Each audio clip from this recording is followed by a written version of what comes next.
Om Swastiastu, izin Romo.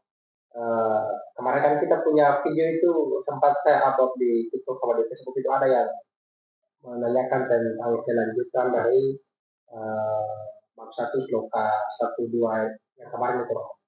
Mungkin untuk kelanjutan slokanya, izin Romo bisa menyampaikan tambahan dari sloka yang kemarin. Bisa Romo, mungkin izin silakan Romo. Terima kasih. Om Swastiastu. Om Awikenam Astu nama sidam pramanam jagat dewa Bathara ya jagat Bathara isun wasisaning Jawata. Pemirsa Yupa Nusantara dimanapun berada, kali ini saya akan melanjutkan pembacaan Bhagavad Gita, yaitu bab 1 tentang Arjuna Wisada Yoga. Yang kemarin kita bahas itu bab 1-2, sekarang akan kita lanjutkan ayat 3, 4, dan 5. Nah, ini saya akan baca, nanti baru saya ulas. Pasyaitam pandu putranam acarya mahatim camum Wiudam trau pada putrena tawa sisena di mata. Saksikanlah wahai guruku, pasukan putra-putra Pandu yang gagah perkasa itu yang dipimpin oleh murid Paduka yang bijaksana, yaitu putra Drupada. Nah, ini di sini Duryudana meyakinkan kepada gurunya supaya dia untuk mau berperang, di mana pasukan melihat dari pasukan-pasukan Pandu setelah dia menghampiri gurunya, dia mendekat dan dia melihat pasukan dari Pandawa atau pasukan Pandu yang gagah perkasa yang dipimpin oleh putra Drupada. Yaitu yang sebenarnya yang dimaksud dengan putra Drupada di sini adalah Drestojumena. Drestojumena pangeran dari Pancala, kerajaan dari Maharaja Drupada yang dalam peperangan besar ini berpihak kepada para Pandawa. Drestojumena juga belajar seni keterampilan bertempur kepada Resi Drona. Bersama-sama dengan para Pandawa dan Kurawa ketika mereka masih sama-sama remaja. Drestojumena ini dia putra dari Drupada, karena Drupada pernah dipermalukan oleh Resi Drona. Dia melaksanakan upacara Agni Yatna untuk mendapatkan anak yang suputra, yaitu dengan upacara itu lahirlah anak yang bernama Drestojumena yang nantinya akan membunuh Resi Drona. Kita lanjut yang sloka 4. Astra Sura Maheswasa Bimarjuna Samayudi Yuyudano Wirastasca Draupadasca Maharata. Di sana ada pula para pahlawan pemanah yang tangguh sebanding dengan Bima dan Arjuna.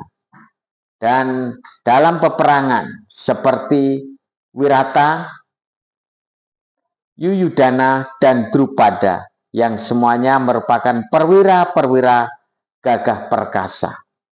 Kalau kita lihat di sini, yaitu ada yang namanya Yuyudana adalah kusir kereta Sri Krishna. Dia juga sering dikenal dengan Setyaki. Kalau orang Jawa bilang dia Bimo Kunting, karena dia kecil tapi dia pemberani seperti Bima. Makanya sering disebut Setyaki itu juga Bima Gunting. Wirata adalah pangeran dari suatu negeri Matsya, tempat para Pandawa bersembunyi dalam penyamaran ketika dibuang ke dalam hutan selama 12 tahun. Dan di sini tinggal selama 1 tahun. Kata Mahabharata arti sebenarnya adalah Maha itu besar, Bharata itu adalah keluarga Bharata atau adalah perang maha besar antara keturunan Bharata. Dan mereka adalah ahli perang kereta. Sebagai julukan kehormatan yang diberikan kepada para perwira perang yang mampu menundukkan ribuan orang musuh dari kereta perangnya. Ini kita lanjut pada sloka 5. Dresta ketus cekitana kasih rajas jawiryawan purucit kunti bojasja saimbiasja narapungawa. Juga terdapat Drestaketu, Cekitena dan Raja Negeri Kasi yang gagah perkasa, serta Purujit, Kunti Boja, dan Saibya sebagai manusia pilihan yang perkasa. Kalau melihat dari ayat 5 ini, yaitu di sana ada Drestaketu, adalah raja dari negara Cedi, sedangkan Cetikena merupakan seorang perwira perang terkenal dalam pasukan Pandawa. Purujit dan Kunti Boja merupakan 2 orang bersaudara yang membesarkan Dewi Kunti ketika masih remaja. Dan Saibya adalah raja dari negeri Kasi. Kalau kita melihat hal inilah dari pihak Pandawa, ini banyak sekali pasukan yang akan berperang. Dan inilah Duryudana menunjukkan kepada gurunya bahwa pasukan-pasukan yang ada ini yang memihak kepada Pandawa. Sehingga dia supaya untuk menguatkan gurunya supaya nanti bisa dia berada di medan perang di Kurukshetra ini. Mungkin demikian kami akhiri dengan Paramasanti. Om Santi, Santi, Santi. Om. Oke, baik. Romo, terima kasih atas pembacaan Bhagavad Gita-nya. Semoga teman-teman yang mendengarkan tentang lanjutan dari pembacaan luka kemarin bisa teman-teman mengerti dan bisa teman-teman ikuti. Mungkin itu saja teman-teman. Jangan lupa ikuti sloka-sloka selanjutnya. Itu saja. Saya tutup dengan Paramasanti. Om Santi Santi Santi. Teman-teman jangan lupa nonton di Pak Saudara dan juga Twitter maupun Facebook di Romo Saudara. Terima kasih.